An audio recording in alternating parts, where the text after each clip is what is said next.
Welcome to the beginning of a Legendarium series about the 7 wonders of the ancient world. We'll be starting with the Temple of Zeus at Olympia. First, a few notes on the wonders of the ancient world themselves. The number 7 had great significance to the ancient Greeks. They believed that it was a sacred number. And given that the authors of the New and Old Testament list 7 virtues and 7 vices, and that God rested on the 7th day of creation, it's safe to say that tradition continued in Christianity.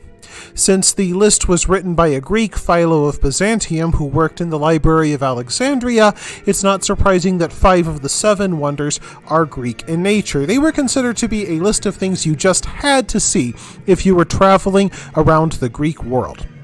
Now, the center and the reason for the Temple of Zeus was, of course, the Olympic Games. According to legend, Hercules himself, one of Zeus's many sons, founded the games to celebrate his victory over the wicked king Augeas of Elis.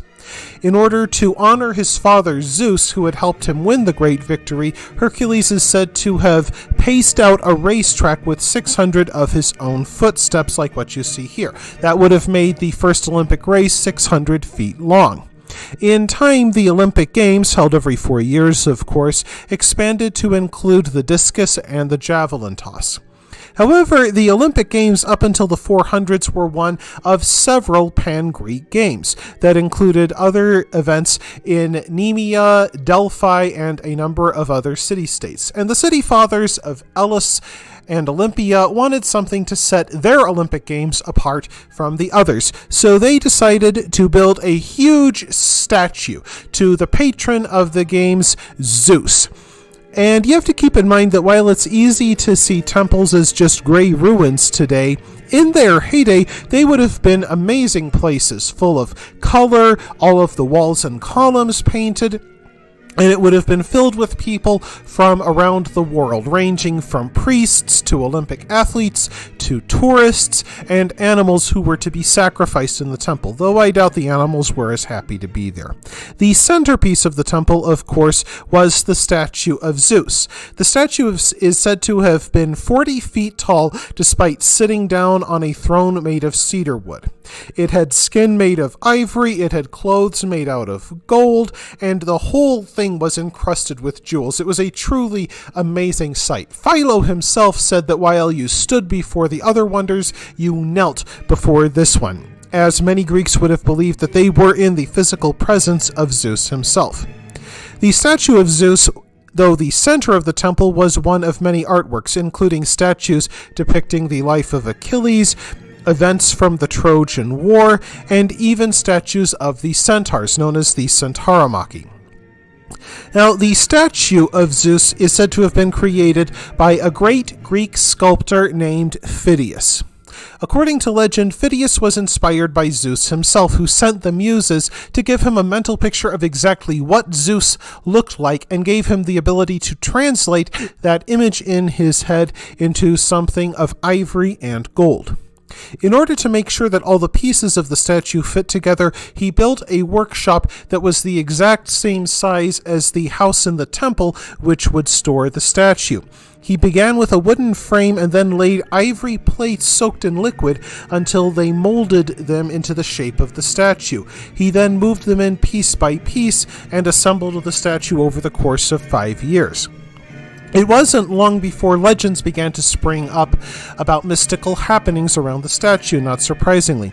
The first of them starred Phidias himself, who went before the statue and asked Zeus if this was good enough, and Zeus is said to have sent his approval by sending a bolt of lightning just in front of Phidias and scorching the floor below him.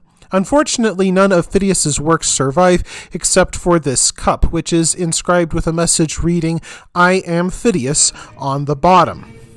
And it wasn't long before the statue became the center of more legends, one of which stars the infamous Roman Emperor Caligula, who ruled about 450 years after the statue was built.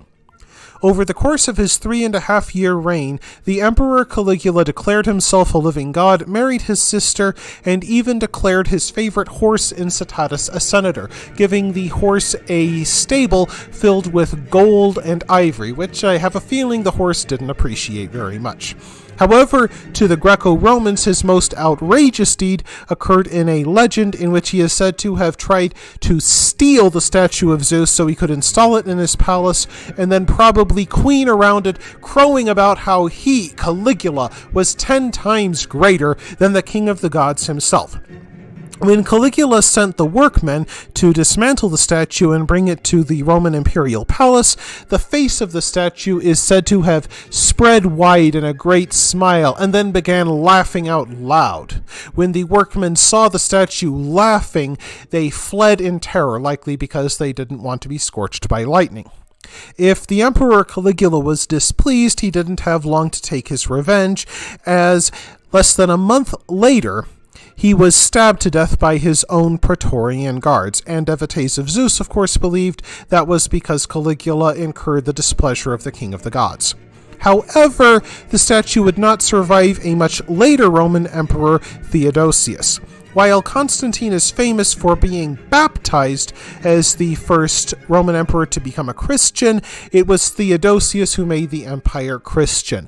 And one important step in this process was to shut down centers of pagan worship, one of which was the Olympic Games. He sent his men to dismantle the statue, and the gold and jewels were taken to become decorations in the new Christian churches he was founding across the empire. However, the statue survived in an unlikely form. Even though you'd have to go to Olympia to see the statue, you could see what it looked like on many coins, statuettes, and replicas found throughout first the Greek world and then the Roman world.